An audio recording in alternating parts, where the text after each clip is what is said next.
Hello, welcome back. Mictlan has claimed our throne. It was the throne of the First Age, so it's not a huge loss. So, does that even generate gems? I can't remember, but it's magic resistance and magic scale.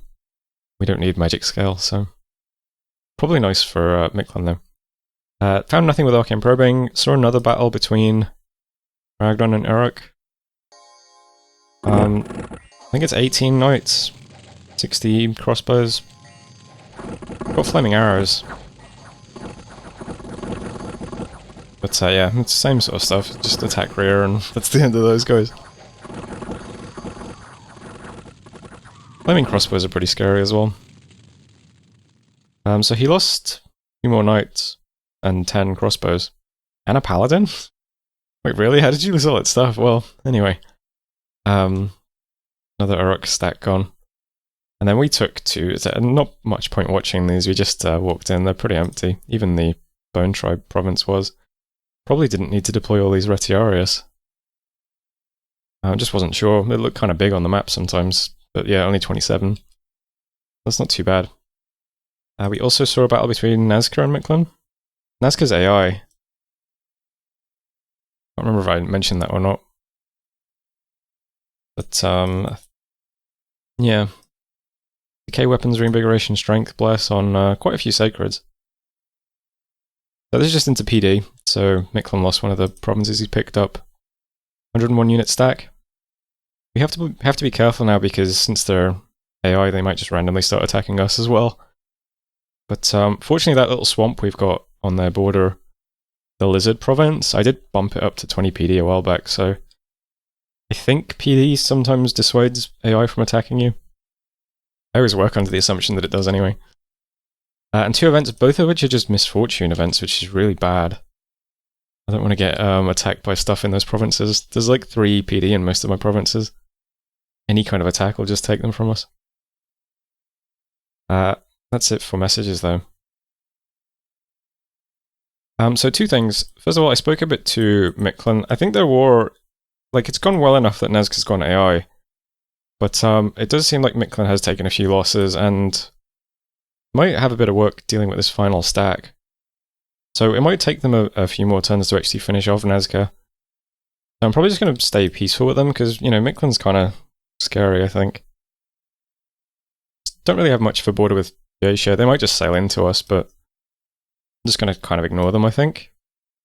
I got a message from Ind asking me if I wanted to attack Asia, but I'm not sure. It's really difficult for me to go in this direction.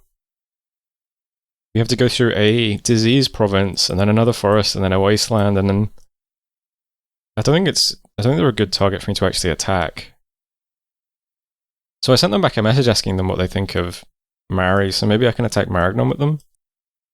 I'm not sure. But I feel like my income is so bad, I'm not really going to scale anywhere unless I actually attack somebody. Because I can barely get mages in all my forts, let alone units. So I think what I'm going to do now that I've got these 2 provinces, I'm going to put my army back together here. I'll take Kark, and then I'll try and take some of Uruk's stuff, and then I'll just continue attacking Maragnon, I think. Because I feel like we're out of the game either way. I think Maragnon's going to be a hard target.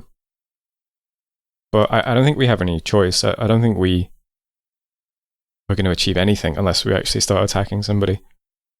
So all these units are just moving this direction. I'm going to roll out all the, all the units that are over here, plus the slaves. It's so difficult to get anything from this side of my domain. But they're all moving out. They'll just slowly walk this direction. Sending out some stuff over here in this direction. Stuff that just took the Bone Tribe province. Going to head back to Umbro. So we got a few units, and we'll try and recruit some more. It's going to be hard, but we'll just throw what we can at Uruk and Maragnon, and then maybe we can get in to attack them as well. See how it goes. Oka Desert, by the way, of course, this province also has 60 unrest and a disease site. Because, yeah, why wouldn't it? I mean, of course it does. So these units have to get out of this province immediately. I don't think many of the units picked up diseases. We got 2, 3, so just 4 things picked up diseases, but I think it's a disease site. This guy did not get hit in combat at all. He picked up a disease, so And 60 unrest suggests that there is an unrest site here, because the other wasteland we just took is only 9 unrest. So another great province. Yeah, I'm just going to get out of here, and then we'll try and attack Uruk and Maragnon in the next few turns. See how that goes. Recruitment, I mean, we can't really recruit much. I've got 3 units. Still getting the communion slaves, and I'm getting a middle mage here again. We do need some communion leaders, so that's fine. Pythium, we've already paid for the Archtheog. Can't afford any units. Mountains of Evernight. Not even doing any recruitment here. I have started a lab in Sulfuria, though. Maybe we'll get attacked, I don't know. Better than a temple, though. If we lose the province with a temple, we actually lose the temple. At least if we lose a lab province, we can take it back a bit later. But the PD here is 20, so hopefully we don't get attacked by the AI. We'll see. Not much else to say besides that. Research is a bit slower now because I'm moving out a lot of mages from here to Umbro, so they'll be more useful. But we'll get Thunderstrike in 2 turns no matter what. I'll just set those guys to research next turn. After that, I'm not sure what my next target should be.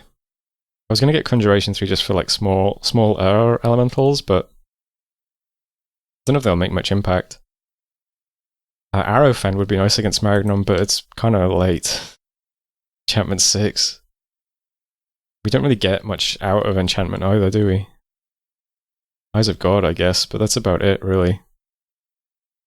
I'm not sure. Evocation 4 is going to be nice, at least. I'll think about what else we want to do. I mean, we could go up Thaumaturgy, maybe that's good. Could just keep going up Evocation. Astral Geyser, Mind Hunt, Wrath of God. They're all pretty nice. We'll see anyway. Not much else to say besides that. I am pinging this throne. Maybe we can roll through this with a Thunderstrike Communion as well, who knows. But for now, we'll assemble some units, we'll take Kark. We'll try and take some of this territory, and then maybe we'll bump into Maragnon. But that is it for turn 19. Of course, the game hangs now. But we'll assume that that turn's submitted. Thanks for watching, and I'll see you next time. Hello, welcome back. Did some arcane probing, found a crystal garden, it's a pearl, and we also manually found elusive lights, which is an air gem and a fire gem. So pretty nice turn for gems. AI Uruk has a new prophet. Couple of battles then. First of all, we ping the throne. Quite a lot of barbarians, but we can probably make them rout pretty quickly. More problematic are the 4 wizards.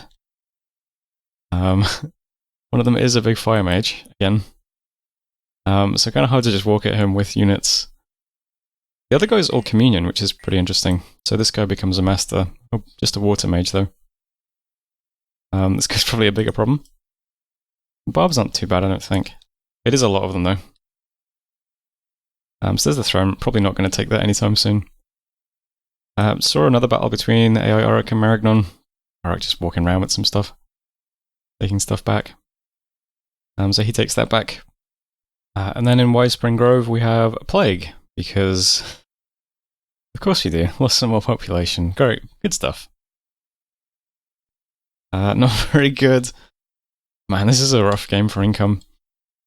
And we also saw this weird battle as well. So this little intervening province between me and Phaeacia got attacked by a spectral mage. There's an interesting one.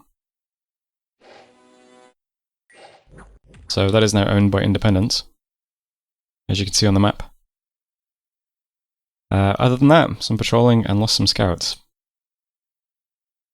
So this turn, awkwardly, Maragnon took Kark, so I don't have the cover of saying, yeah, I'm just taking this independent province.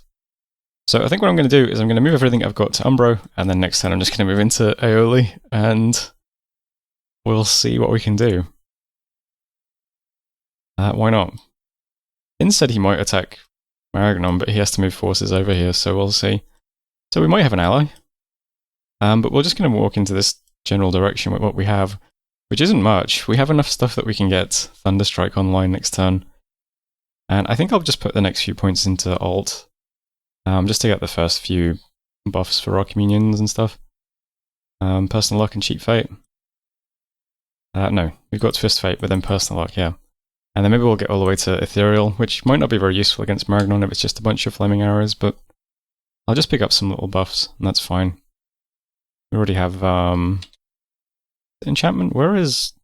Oh, air shield. We've already got that. Isn't it funny that air shield's in alteration, but then the big one is in enchantment? Weird. Yeah, so that's all really the plan is at the moment. I'm going to get down a temple in Sulfuria, so we've got a lab here, and start recruiting shamans. Other than that, as always, income is pretty tight. I'm just recruiting some units and another big mage, well, middle mage in Umbro.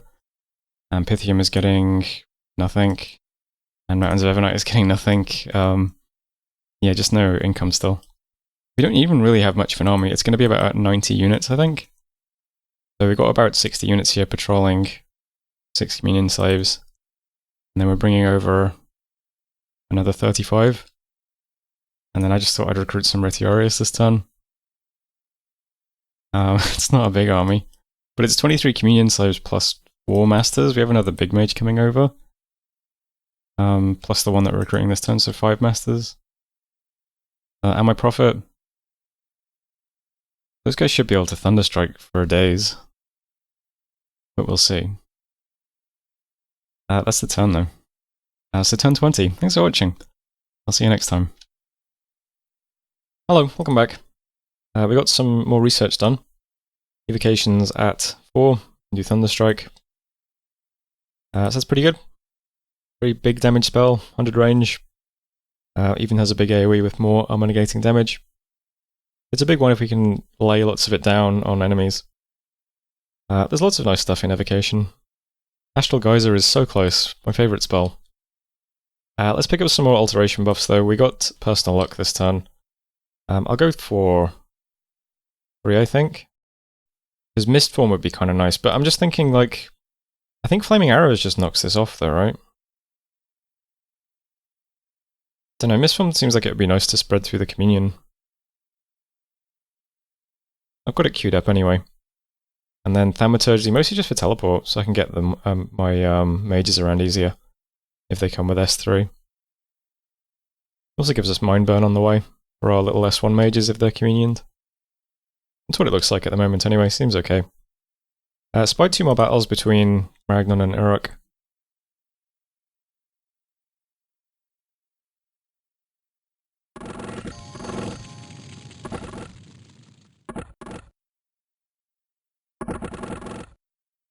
These guys don't seem to carry many gems, but they always have them. So I wonder if there's a Briar sneaking around carrying gems for the armies.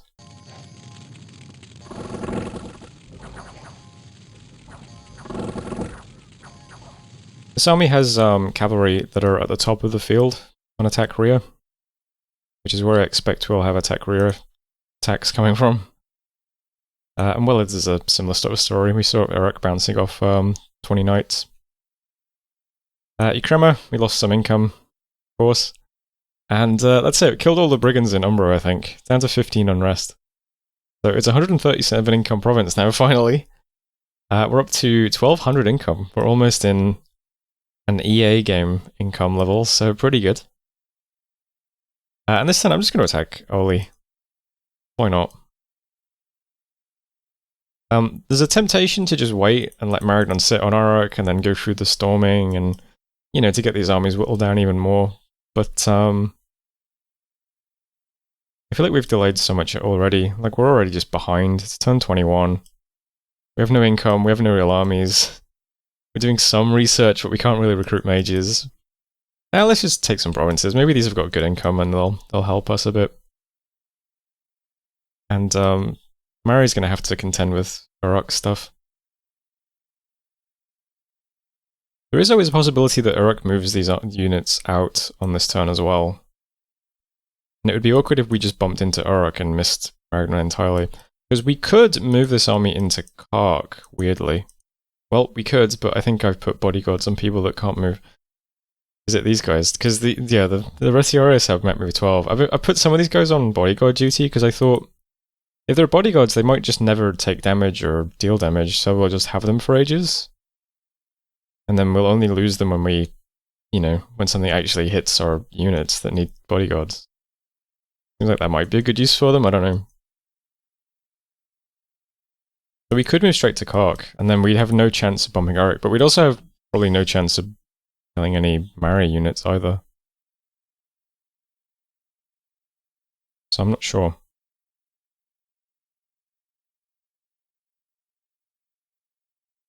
Now let's just go into early, we'll just see what happens. It's interesting. So the army's set up like this. Since the knights are at the top that do attack rear, I've moved our army like slightly up to meet them a bit better. But it's just blocks of units around our mages who are all in the middle. There's 2 archers that are just in front as well, just to draw some fire or something. Everyone's just got bodyguards, so we're just in here with bodyguards. And then we've got these 3 squads around us of 60 units. I don't have high hopes for anything, but we'll give it a shot. Got the Holy 2 mage with us as well, doing some holy words. Got 2 little S1 mages just to... These guys are just going to spam Twist Fate over and over again just to make sure that they always have it, which gives us a chance that the slaves always have it. If they already have Twist Fate, they won't cast it, but if they lose it, they will cast it, you know what I mean? So they're just told to just constantly cast Twist Fate in case they can. If they can't, they'll just cast something off script, probably Starfires.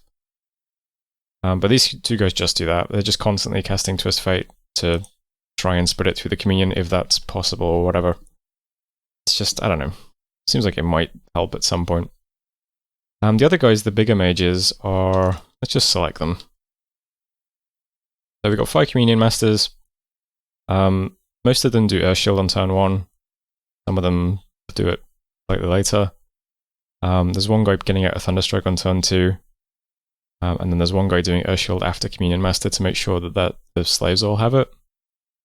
Other than that, it's pretty similar opening for everyone, and then we just transition into Thunderstrike spam.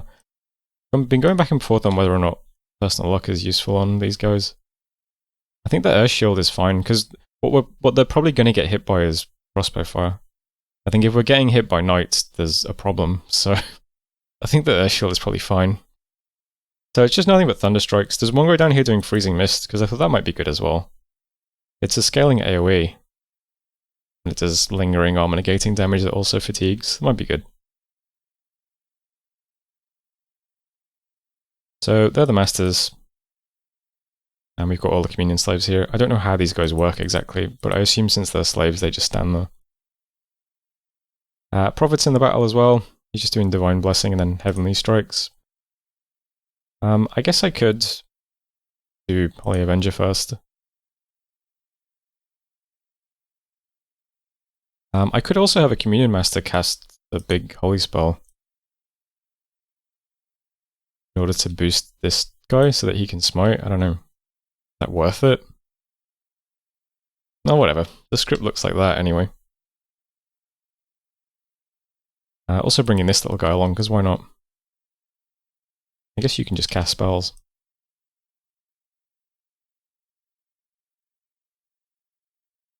So we'll just see what happens. I'll send in the message saying, okay, I'm taking some of Mari's stuff now.